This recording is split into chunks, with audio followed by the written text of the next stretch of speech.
আল্লাহকে ভুলে গিয়ে, রসুলকে ভুলে গিয়ে একটা ইহুদির মতো, একটা হিন্দুর মতো, একটা খ্রিস্টানের মতো, একটা নর্তকীর মতো, একটা খেলোয়াড়ের মতো নিজেকে যে সাজাইলো ভাইয়া, তার চাইতে বড় অপমান আর কিছু হইতে পারে?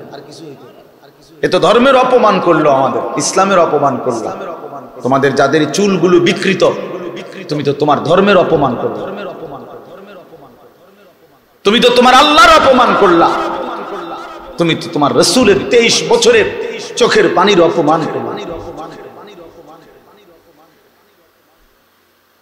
যারা দাড়ি কাটেন তারা আপনি আপনার রাসূলের প্রতিদিন অপমান করেন, আপনি আপনার ধর্মের অপমান করেন, আপনি আপনার ধর্মের অপমান করেন। আপনি একথা স্পষ্ট বুঝাইতে চাচ্ছেন, আমার ধর্ম আমার পছন্দ না, আমার রাসূল আমার পছন্দ না, আমার আল্লাহ আমার পছন্দ না, আমার ইসলাম আমার পছন্দ না। আমারে আল্লাহ কেন পাঠাইলেন, মুসলমান বানাইলেন? আমারে কেন রাসূলের উম্মত বানাইলেন? আমি লজ্জিত, এই জন্য আমি দাড়ি কাটতেছি। এই ছাড়া আর কোনো যুক্তি নাই। নাই তো পৃথিবীর, আমি প্রতিদিন বলি, পৃথিবীর কোন দার্শনিক পণ্ডিত, আরে মিয়া কোন কাফের বেঈমান, আজকে পর্যন্ত কোন গবেষক, বুদ্ধিজীবী, পণ্ডিত, কোন বেঈমানে পর্যন্ত প্রমাণ করতে পারে নাই যে দাড়িবিহীন চেহারা সুন্দর। এটার উপরে একটা যুক্তি, একটা কোন দলিল, একটা প্রমাণ, একটা গবেষণা, একটা তথ্য পৃথিবীর কোথাও নাই। কোন কাফেরের কাছে নাই, কোন বেঈমানের কাছেও নাই। বেটা আমি চ্যালেঞ্জ করলাম, কারো কাছে থাকলে আমারে জানা যে এই যুক্তিতে বোঝা গেছে যে দাড়িওয়ালার চাইতে দাড়িবিহীন শেভ করা চেহারা সুন্দর। এটা তো একটা যুক্তি তো থাকতে হইব। বুঝেন নাই কথা? একটা পয়েন্ট দেখা যে এই পয়েন্টে এটা সুন্দর। বর্তমানের অসৎ সঙ্গ হলো এই বড় মোবাইল। এই বড় মোবাইলটাই অসৎ সঙ্গী। এই বড় মোবাইলটা, এটাই বর্তমানের লাখ লাখ নওজোয়ান ছেলে মেয়েকে চরিত্রহীন আর অসভ্যতার একেবারে সাত্যবক জমিনের নিচে নামায় দিচ্ছে। নিজের কোনো আত্মপরিচয়, আত্মসম্মান কিচ্ছু চিনে না। তার মালিক কে, তার রাসূল কে, কে তাকে বানাইলো কিছুই জানে না। মা বাবা, বংশ, পরিবার, ধর্ম, কিছুর ইজ্জত এখনকার ছেলেদের মেয়েদের আর মনে নাই। একটাই শুধু আমি আর আমার মোবাইল। আমার রাত দিন আবেগ, আশা, আকাঙ্ক্ষা, ভালোবাসা, চিন্তা, চেতনা, অনুভূতি, চলাফেরা, লেবাস, পোশাক, কাপড়, চুল, প্যান্ট, জামা, শার্ট, হাঁটা চলার স্টাইল, চুলের ফ্যাশন, সবকিছু এই মোবাইল নিয়ে, এই মোবাইল নিয়ে। একসাথে 4 বন্ধু, তাও একই বিষয় আলোচনা, মোবাইল। কার মোবাইলে কি আছে, কার কাছে কতটা অসভ্য ছবি, নোংরার ছবি, উলঙ্গ ছবি আছে, এই নিয়েই বিনিময়। একদিন প্রতিটি রাতেই ভোর হয়, প্রতিটা আলোকিত দিন সন্ধ্যা হয়। তার মানে এই ধবধবে আলোকিত সাদা দিনটা যেরকম কিছুক্ষণ পরে ডুবে যাবে, আমাদের প্রত্যেকের হায়াতের এই জওয়ানিও একদিন ডুবে যাবে, কোনো সন্দেহ। হয় মৃত্যু আইসা কবরে নিয়ে যাবে, আর নাই তো বৃদ্ধকাল আইসা দুর্বল করে ফেলবে। সেদিন ঠিকই মনে পড়বে পেছনের এই জিন্দেগির কথা, যে হায় আমি কি করলাম। কোরআন শরীফে আছে প্রত্যেক নাফরমান পাপী, বাবারা সবাই শুনেন, ছেলেরাও শুনেন, প্রতিটা নাফরমান পাপী কিয়ামতের দিন হাসরের ময়দানে একটা শব্দ বারবার বলবে। প্রতিটা পাপী একটি শব্দ বারবার বলবে, সেই শব্দটা হলো ইয়া লাইতানি, ইয়া লাইতানি, হায় হায় যদি আমি করতাম। এই কোরআন শরীফে বারবার আছে। ইয়া লাইতানি কুনতু তুরাবা। নাফরমান বলবে হায় আজ এই হাসরের ময়দানে আমি যদি মাটি হয়ে যাই। ইয়া লাইতানি কুনতু মাআহুম ফাআফুজা ফাওজান আযীমা। হায় আমি যদি দুনিয়ায় নেককারদের সঙ্গী হতাম তাহলে আজ আমিও কামিয়াব হতাম, জান্নাতি হতাম। ইয়া লাইতানা আতা'না আল্লাহ ওয়া আতা'না আর-রাসূলা। হায় আমি যদি আল্লাহ এবং রাসূলের আনুগত্য করতাম। ইয়া লাইতানি লাম উতা কিতাবিয়া। হায় আজ আমলনামা আমার হাতে যদি না দিত। ইয়া লাইতাহা কানাতিল কাদিয়া। হায় আজ হাসরের মাঠে যদি আমার মৃত্যু হয়ে যায়। ইয়া লাইতানি লাম উশরিক বিরাব্বি আহাদা। এগুলো সব কোরআনের আয়াত, এগুলো আমার বানানো কথা না।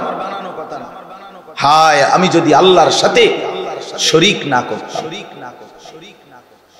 এইভাবে এই কথাইটাই বারবার কথা। আহা কি করলাম, আহা কি করলাম, আহা কি আহা কি করলাম। ইয়া লাইতানি ইত্তাখাযতু মা'আর রাসূল সাবিলা। হায় যদি আল্লাহর রাসূলের পথ ধরতাম। ইয়া লাইতানি লাম আত্তাখিজ ফুলানান খলিলা।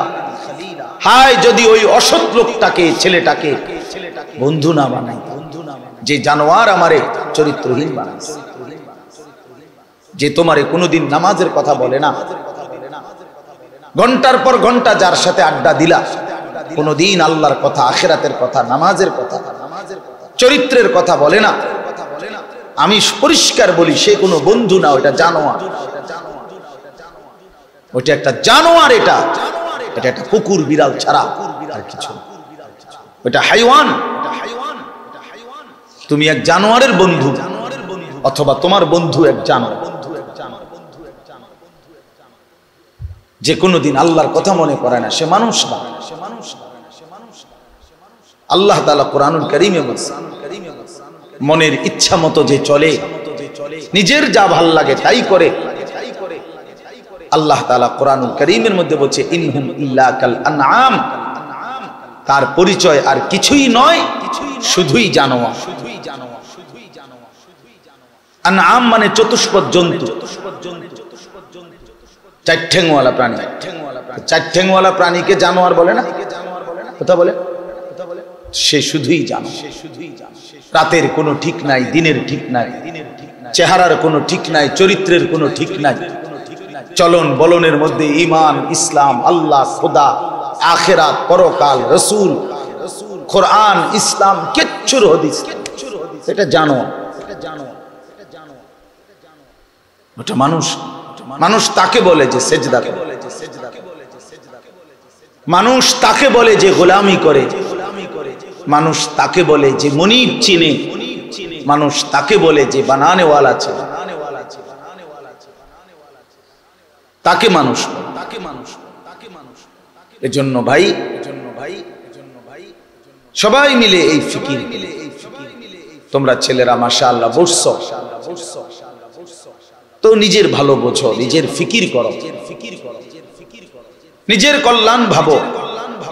কোন মানুষ যদি আত্মপরিচয় না থাকে সে আর মানুষ। এতটুকু যদি তার পরিচয় না জানা থাকে যে আমি কে, আমি কোত্থেকে আসলাম, কে আমাকে পাঠাইলো, আমার ধর্ম কি, আমার বাবা কে, আমার মা কে, আমার আল্লাহ কোথায়, আমার রাসূল কোথায়, আমি যা করছি এটাই কি জীবন, নাকি আমাকে অন্য কিছু করতে বলছেন? এদ্দুর বিবেক, বুদ্ধি, বোধ, অনুভূতি যদি কারো না থাকে, বিশ্বাস করো তুমি মানুষের বাচ্চা না। মানুষের বাচ্চা, কোন সুস্থ স্বাভাবিক মানুষ দিন রাত আড্ডার মধ্যে কাটাইতে পারে না। কোন সুস্থ স্বাভাবিক মানুষ দিবানিশি মোবাইলের আড্ডা, নারীর আড্ডা, জুয়ার আড্ডা, নেশার আড্ডা, বন্ধুদের ফালতু আড্ডার মধ্যে ব্যয় করতে পারে। মূলত সে প্রতিবন্ধী, মূলত পাগল, মূলত মাতাল, এজন্য কিছুই জানে। এটা তো পাগলের স্বভাব, যে তার গন্তব্য জানে। কোন পাগল বলতে পারবে না সে কোথায় যাচ্ছে, কি করতেছে। কিন্তু সুস্থ স্বাভাবিক মানুষ তো বলতে পারে আমি কই যাচ্ছি। একটা বাসে যদি একজন প্যাসেঞ্জার উঠে, কন্ট্রাক্টর যদি জিজ্ঞাসা করে ভাই কই নামবেন, সে যদি বলে তোমার ইচ্ছা মতো একখান দিয়ে নামাই দিও, তখন সে হেল্পারে ডাক দিয়া বলবে এই পাগল রে কি লেগে উঠেছে। সে নিজেই জানে না কই নামবে। এটা বলবে কিনা বলেন? তাইলে আমাদের ছেলেদের অবস্থা জিজ্ঞাসা করেন। এই যে কয়েকজন বাবারা আছেন আপনারা বলেন যে বাবা তুমি কোথায় গিয়ে থামবা, তোমার চুলের এই ফ্যাশন কোন দিন শেষ হবে? তোমার আল্লাহ কে, তোমার রসুল কে, কে তোমারে বানাইলো, তুমি কার কাছে যাচ্ছ, কোথায় গিয়ে থামবা? তোমার এই নেশা, তোমার এই চলাফেরা, তোমার এই এটা দিয়ে কাকে খুশি করতে চাচ্ছ? কার মতো সাজলা?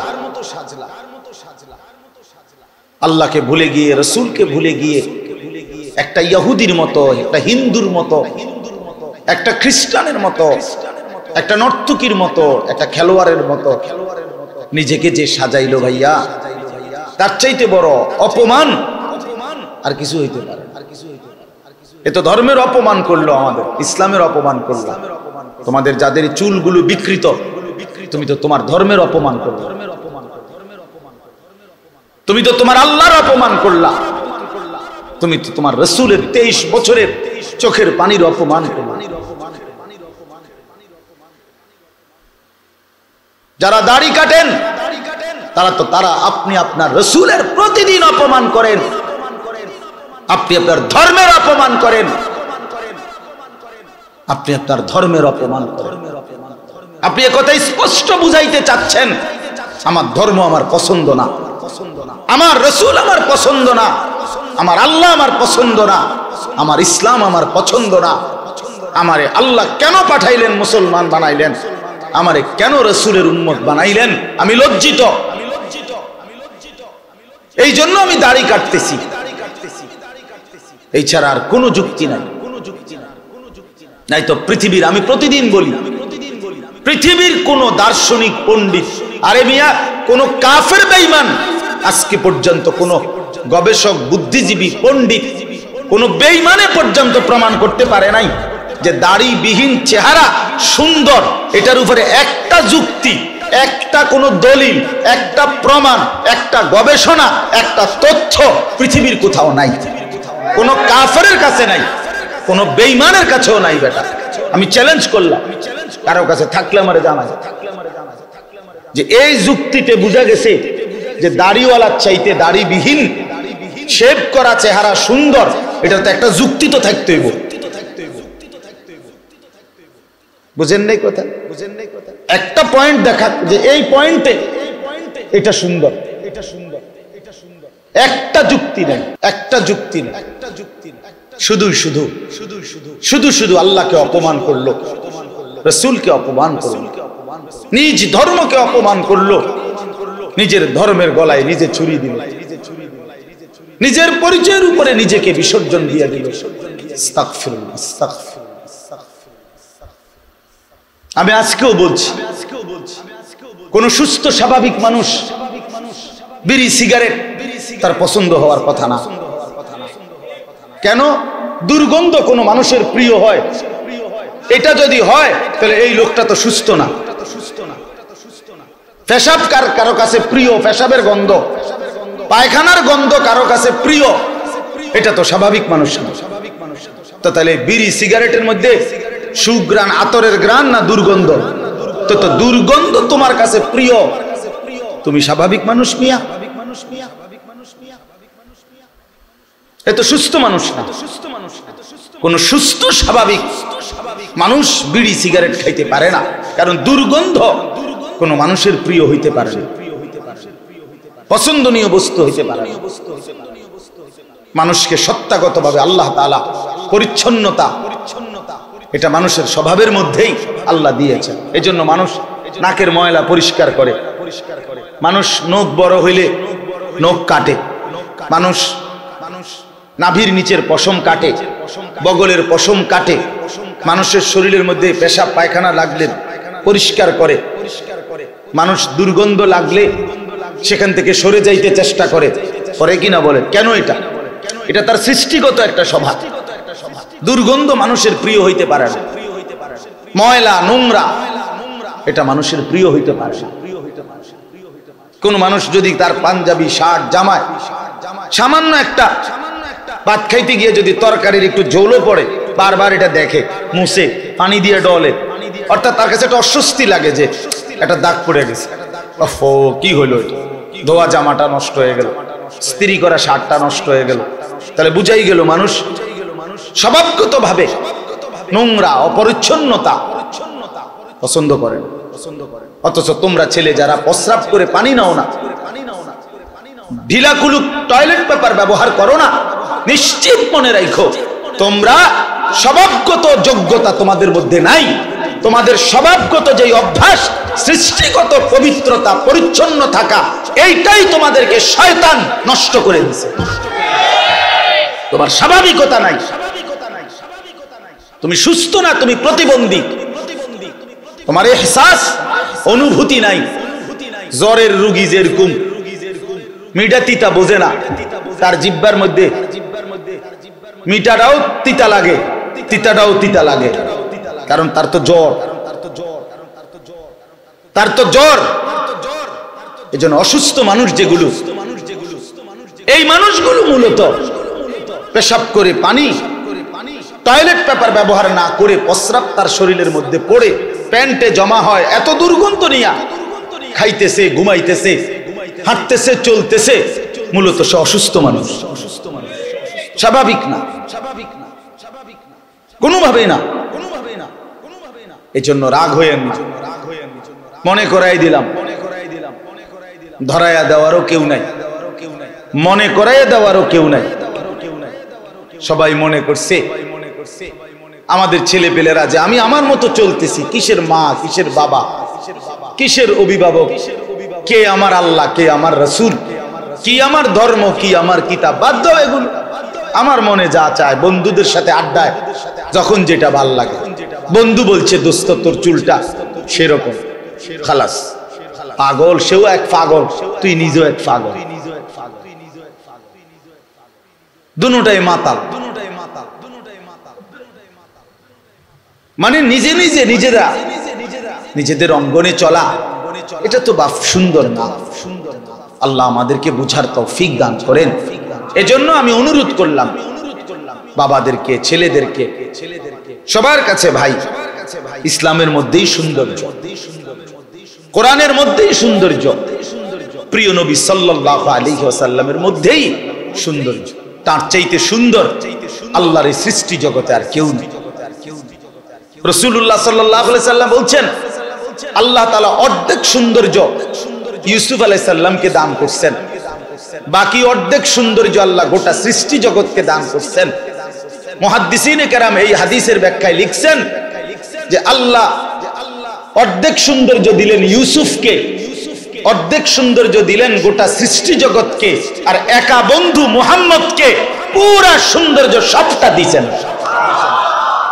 তু তনহা দারি, নবী সাল্লাল্লাহু আলাইহি সাল্লাম গোটা সৃষ্টির সমস্ত সুন্দর আল্লাহ যা দিয়েছেন সবটা একা রাসূলুল্লাহর মধ্যে দিয়েছেন।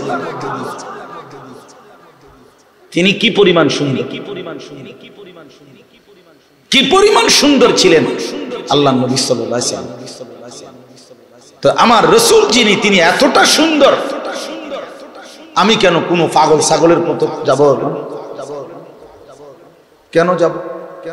রাসূলুল্লাহ সাল্লাল্লাহু আলাইহি ওয়াসাল্লাম হাদিসের মধ্যে আছে, হযরত কাব ইবনে মালিক বলেন, ইজা সাররা ইস্তানারা ওয়াজহুহু, নবীজি সাল্লাল্লাহু আলাইহি ওয়াসাল্লাম যখন খুশিতে হাসতেন তো নবী সাল্লাল্লাহু আলাইহি ওয়াসাল্লামের পুরো চেহারা মোবারক যেন নূরে আলোয় আলোকিত হয়ে ঝলঝল করত।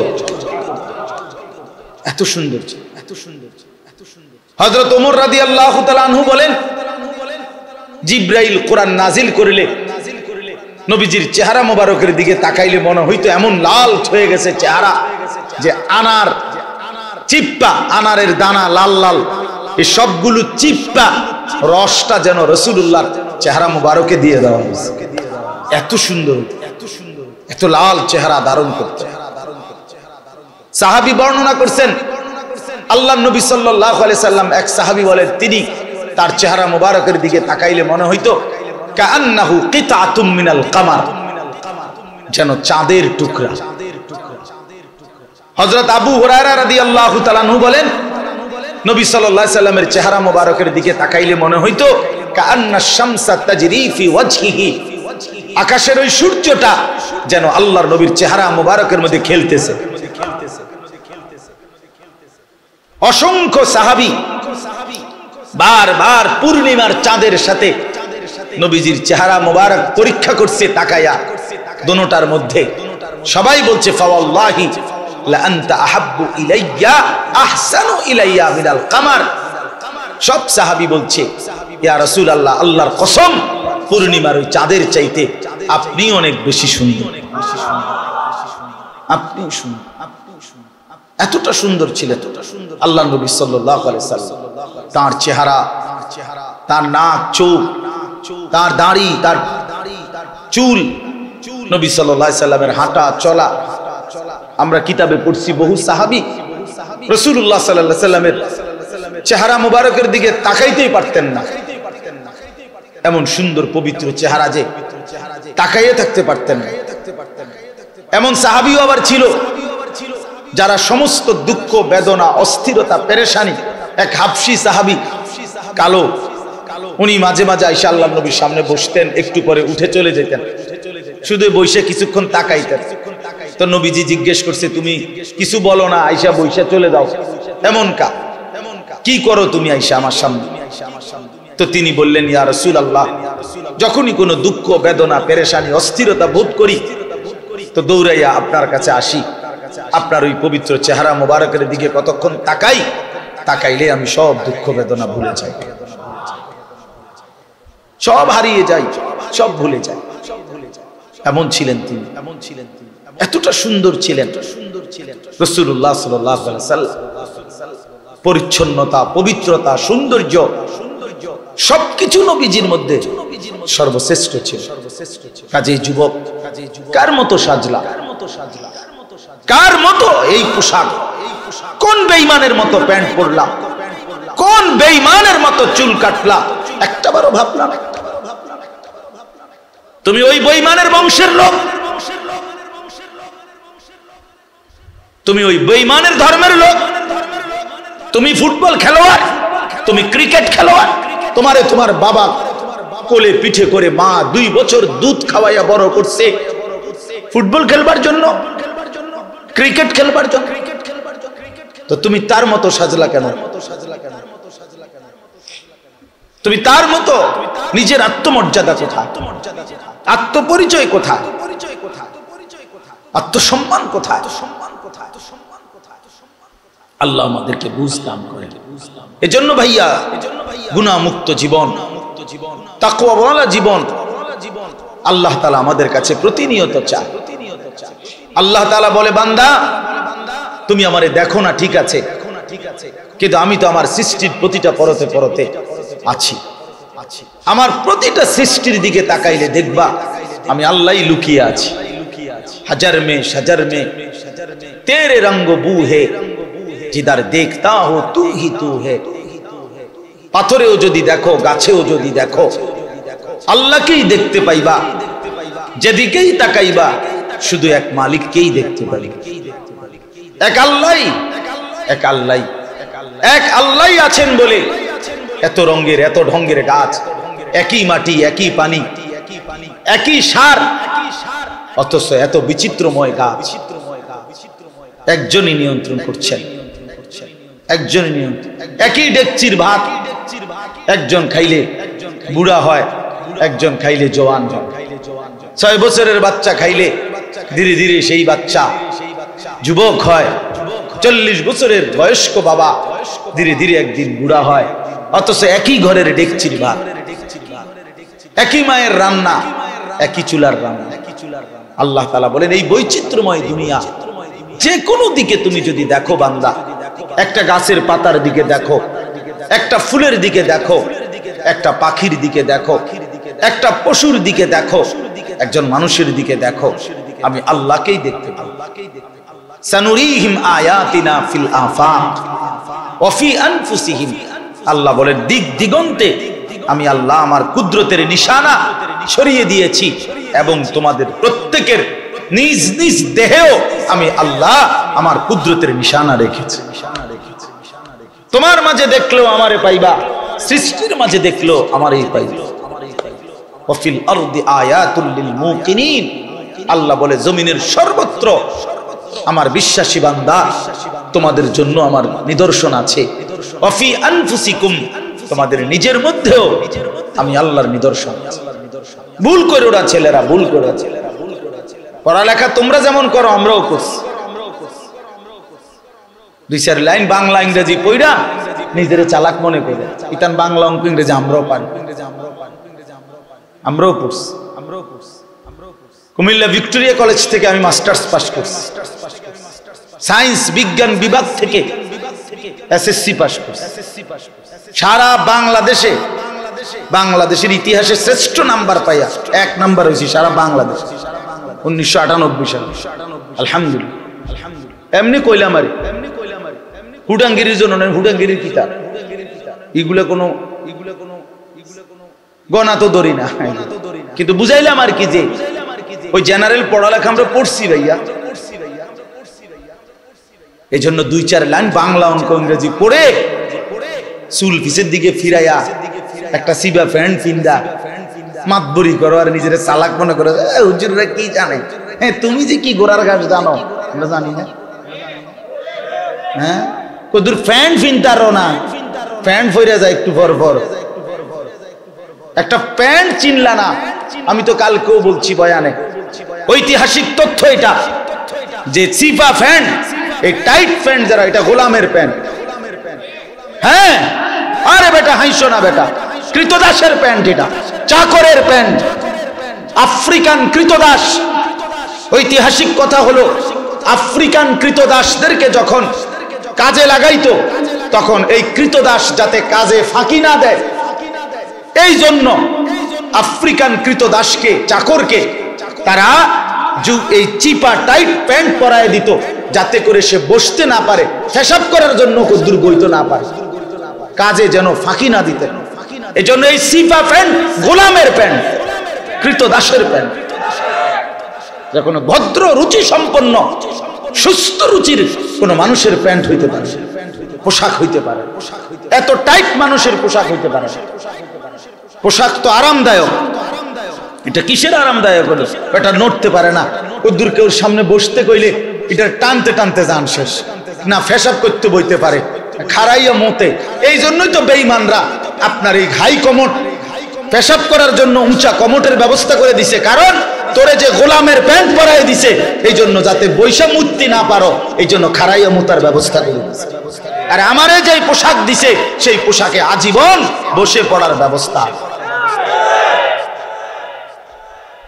এটা দরকারি বিষয়,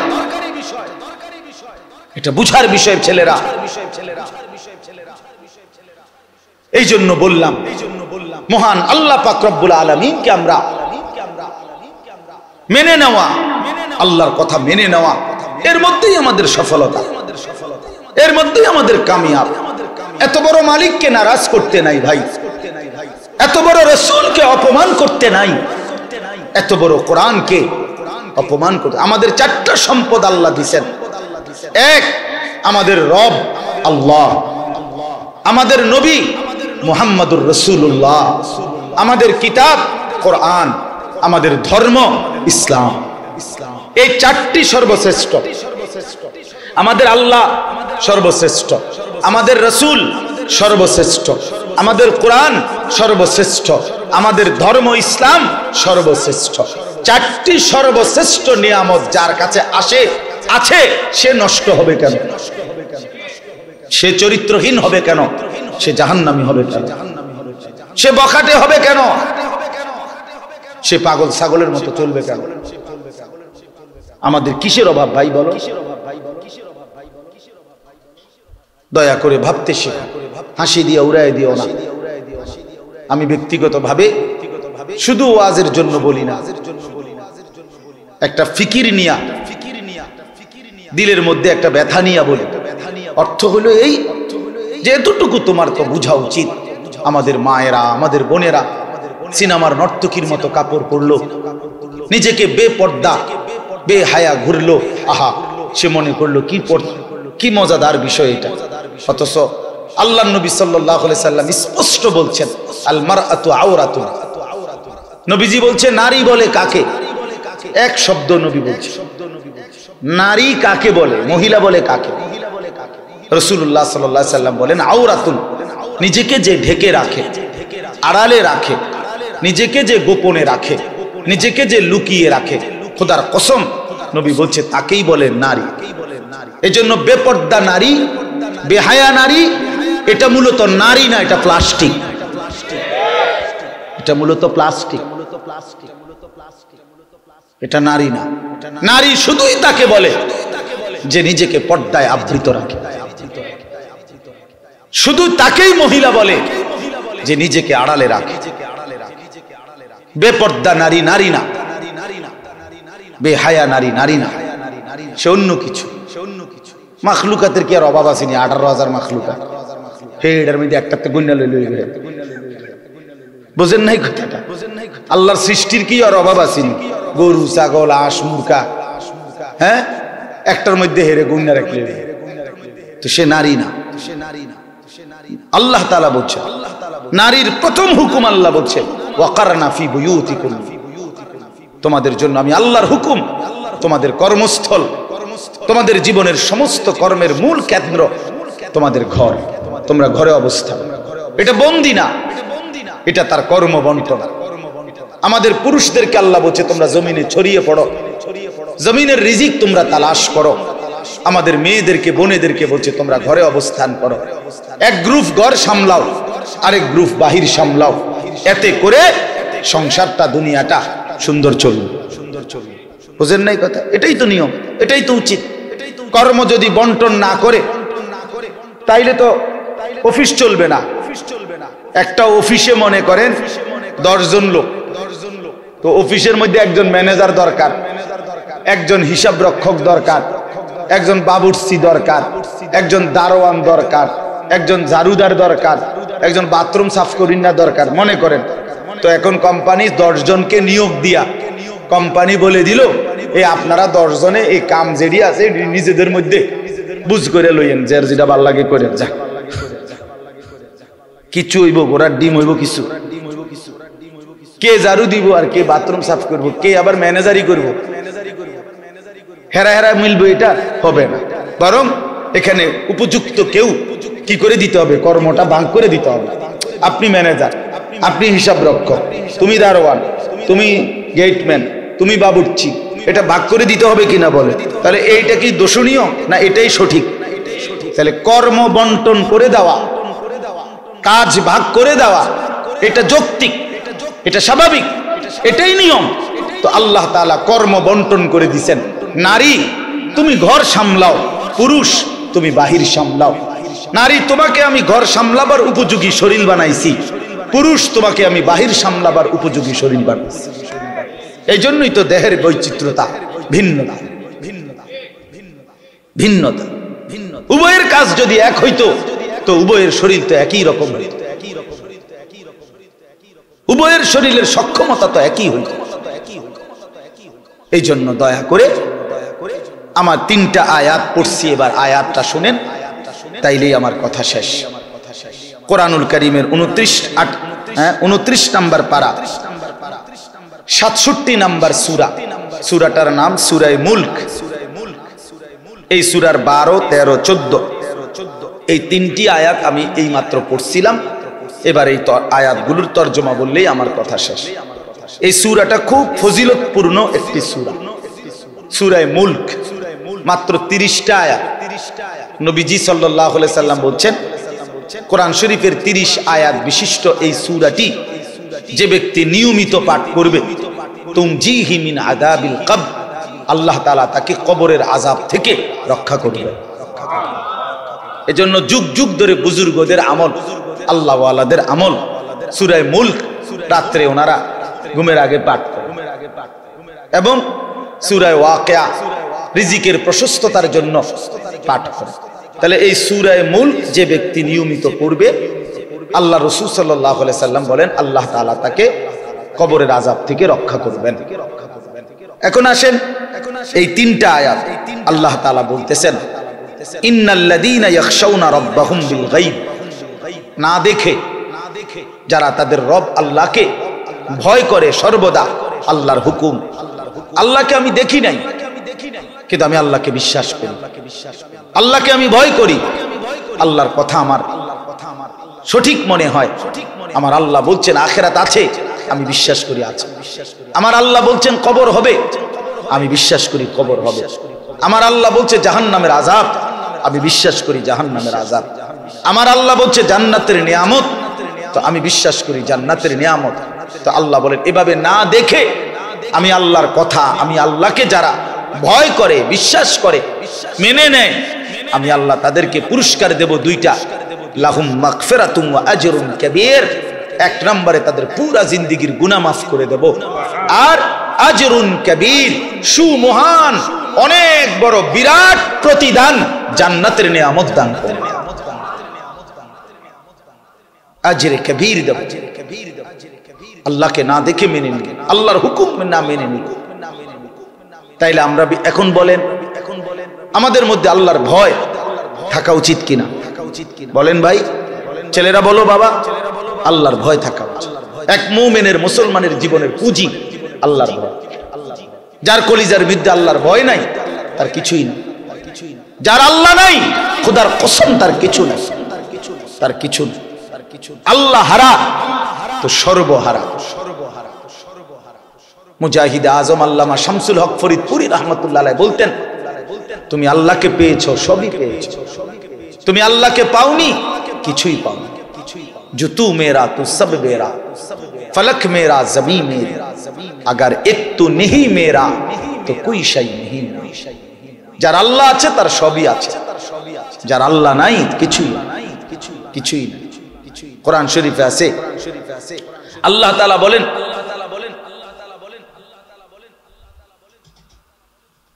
আল্লাহ তাআলা বলেন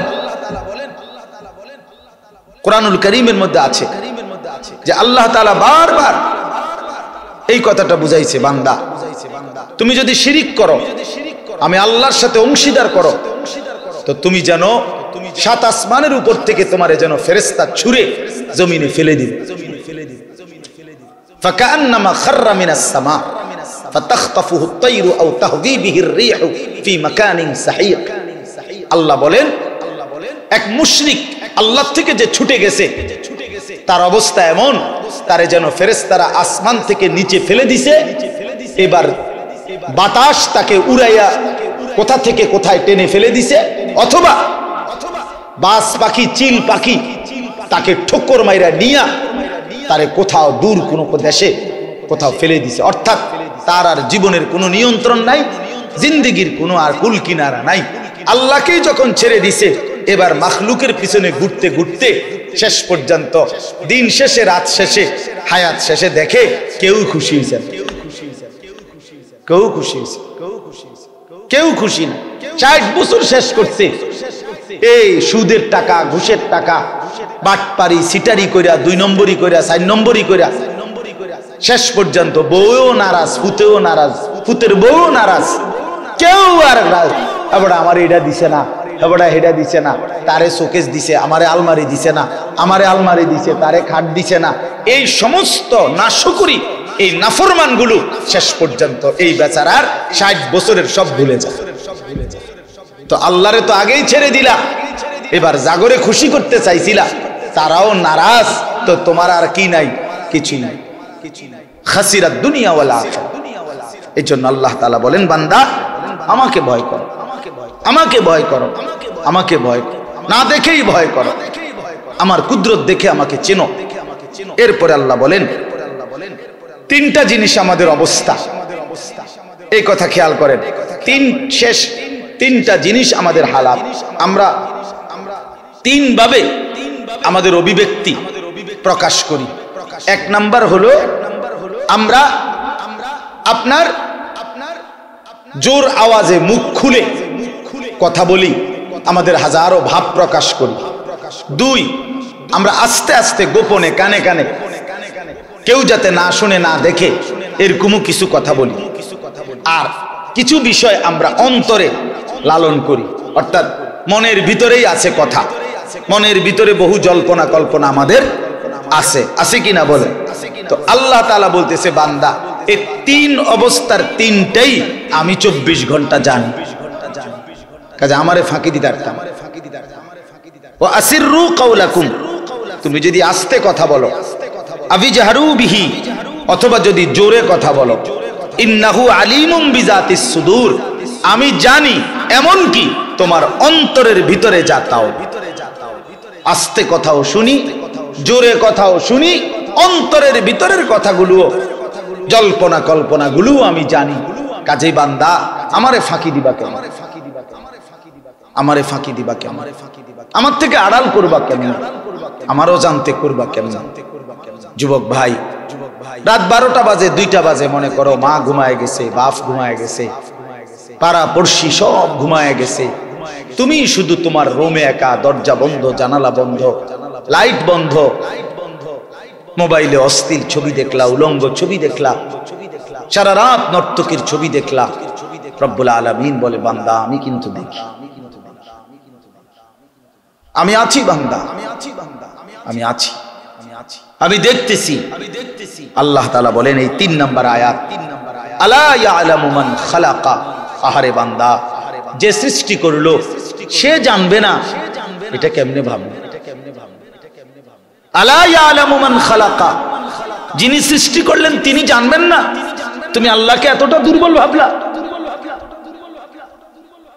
এতটা দুর্বল ভাবলা কেমনে বান্দা? ওয়াহুয়াল লতীফুল খবীর, আল্লাহ তাআলা বলেন তিনি হচ্ছেন একেবারে সূক্ষ্ম থেকে সূক্ষ্ম, বিন্দু থেকে বিন্দু বিষয়ও জানেন, খবীর, সমস্ত বিষয়ের খবর রাখেন। কোরআন শরীফে আছে আল্লাহ বলেন ওমা তাসকুতু মিন ওয়ারাকাতিন ইল্লা ইয়ালামুহা, একটা পাতাও যদি কোথাও পড়ে আমি আল্লাহ জানি। ওয়ালা হাববাতিন ফি যুলুমাতিল আরদ, জমিনের তলদেশে কোন চারা, কোন দানা, কোন বীজ, কোন গাছের, কোন ফলের, কোন ফুলের জমিনের তলদেশে লুকায়িত আছে, আল্লাহ বলেন আমি সেটাও জানি। ওয়ালা রাতবিন ওয়ালা ইয়াবিসিন, শুকনা কিংবা ভিজা, জলে কিংবা স্থলে, যেখানে যা আমি সব জানি। শুধু জানি না বান্দা, ইল মুবিন, আমার তাকদীরের মধ্যে সব লেখাও আছে। শুধু জানি, এটা লিখে রাখছে, লিখে রাখছে। এই পৃথিবীর ফুল কয়টা, ফল কয়টা, এই পৃথিবীতে তুমি থাকবা কয়দিন, এই সৃষ্টি জগৎ থাকবে কয়দিন, সমস্ত সৃষ্টির তাকদীর আমি আল্লাহ লিখে রাখছি। অতএব আল্লাহকে ভয় করে, এই এতটুকুই কথা যুবক ভাই। পর্দার আড়ালের মা বোন, আমার যে কয়েকজন বয়স্ক বাবা আছেন আপনাদেরকেও বললাম, আমাকেও বললাম, আল্লাহর নাফরমানি ছাড়া, যে যে গুনার সাথে জুড়ে আছেন ছেড়ে দেন, ছেড়ে দেন। চুরি, ডাকাতি, জিনা, বেবিচার, মদ, জুয়া, সুদ, ঘুষ, কিস্তি, হারাম টাকা, হারাম রোজগার, গান, বাদ্য, নাটক, সিনেমা, নাচ, গান, গালি গালাস, বিড়ি, সিগারেট, অসৎ অভ্যাস, মন্দ কথা বলা, ঠকানো, ধোকা দেওয়া, ছেড়ে দেন। মা বোনদেরকে বলি, মা বোন নিজের ইজ্জত, নিজের পর্দা, নিজের সতীত্বের কদর করে। যে মায়ের, যে বোনের নিজের পর্দা, নিজের ইজ্জতের কদর নাই, তার কিছুই না। এটা কোনো বেডিও না, বেডির জাতও না। আর যুবক ভাই, তোমাদের কাছে বিশেষ অনুরোধ রইল, এই চুলগুলো সুন্দর করো, দয়া করে বুঝতে শেখো ভাই। একটা ছেলেই বুঝো, একজন হলে একজনই ভালো। আমি আশাবাদী প্রচন্ড যে তোমরা ইনশাআল্লাহ আগায় আসবা ইসলামের জন্য, দ্বীনের জন্য। আগামী দিনে বন্ধু সারা জীবন ফিলিস্তিনের মুসলমান যুদ্ধ করবে, তুমি কোনোদিন রক্ত দিতে হবে না, এটা ভাইব না, এটা ভাইব না। আজীবন রোহিঙ্গা মুসলমান শুধু রক্ত ঝরাবে, তুমি আর আমি কোনোদিন এই জমিনে রক্ত দিতে হবে না, এটা ভাইব না, এটা ভাইব না। হ্যাঁ, ফিলিস্তিন যেমন জমিনের উপরে, বাংলাদেশও জমিনের উপরে। ফিলিস্তিনকে যেমন বেঈমান দেখে, বাংলাদেশকেও তো বেঈমান দেখে। এই ইউরোপ, এই পাশ্চাত্য, এদের ধারণা দিয়ে আমাদের কোনো লাভ নেই। এই সেদিন পত্রিকার সেই রিপোর্ট, এই যে নতুন করে আবার আমেরিকার প্রেসিডেন্ট হয়েছে ডোনাল্ড ট্রাম্প, তো সে বিভিন্ন দেশের সাংবাদিক এবং বিভিন্ন দেশের বিশিষ্ট ব্যক্তিবর্গের সাথে মত বিনিময় করছে এই নতুন প্রেসিডেন্ট আবার হওয়ার পরে। সেখানে একজন রোহিঙ্গা নারী, সে এই ইউরোপীয় এখানে সাংবাদিক, সে তাদের দেশের রোহিঙ্গা মুসলমানদের এই নির্যাতনের কথা তুলে ধরছে ওনার সামনে, যে আমাদের অঞ্চলে এই পরিমাণ আমরা নির্যাতিত। সে জিজ্ঞাসা করছে সেটা কোন জায়গা, সে চিনে না। আমি নিজে এই রিপোর্টটা পড়ছি, সে চিনেই না এটা কয় কোন জায়গায়। এত মুসলমান যেখানে জীবন দিল, এত মুসলমানের রক্তে জমিন ভেসে গেল। আজকে সেই 2017 সালে আমাদের বাংলাদেশে এই টেকনাফ সীমান্তে রোহিঙ্গা মানুষগুলো আসছে, যে আমরা সারা দেশ থেকে টাকা উঠাইয়া দিছি না, আপনাদের এলাকার থেকে দিছেন না, লাখ লাখ টাকা তোমরা। 17 সাল, আজকে হলো 24 সাল, সেইতে চিনে না কয় এটা কারা, কোন জায়গা। মুসলমান চিনে না। আজ যদি কোনো কাফের হইতো ঠিকই চিনত, কিন্তু নির্যাতিত মুসলমান সে চিনে না। এই জন্য ওরা কেউ আমগরে চিনে না ভাইয়া। এই ইউরোপ বলো আর আমেরিকা বলো, ইটালি বলো আর লন্ডন বলো, দোস্ত এটা জীবনের গন্তব্য না, জীবনের গন্তব্য আখিরাত।